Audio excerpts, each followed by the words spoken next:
for today's video, we're going to cook Sinantulang, Saluyot, Labong at Singkamas. Okay, to start, ito po yung ingredients natin. Singkamas. Sa Singkamas po, binibiyak natin sa gitna, and then nilalamas natin siya ng asin, saka natin siya uhugasang mabuti nang sa ganun yung magaspang na part matanggal. And then meron tayong saluyot. So ang ginagawa natin sa saluyot, kinukuha natin yung mga dahon niya. Then meron tayong labong. Then meron tayong santol. Sa santol, babalatan lang natin at hiwain natin ng maliliit. And then kunin din natin ang kanyang mga buto.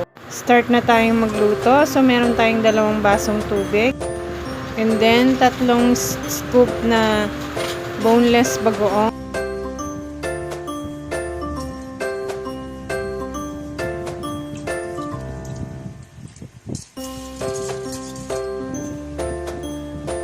And then ilagay natin ng santol.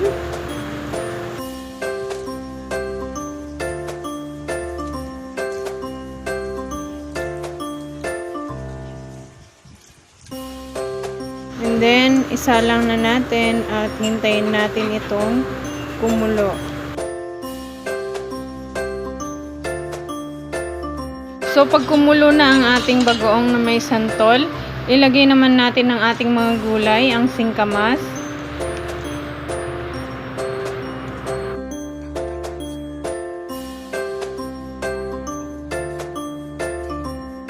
Then ilagay na natin ang ating labong. Saka natin isunod ang ating saluyot.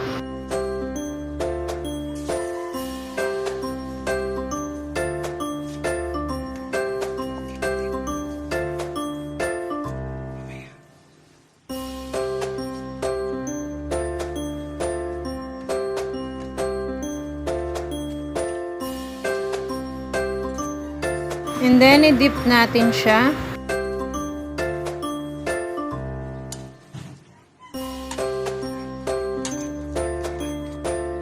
Then, takpan natin.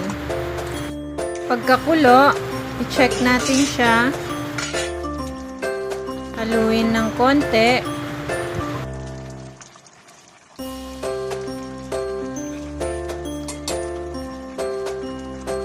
And then, of course, tikman na natin.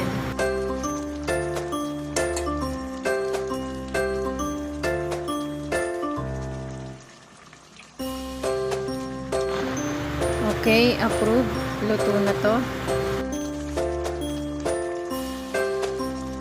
So, ito na po ang ating Sinantulang, Saluyot, Labong at Singkamas.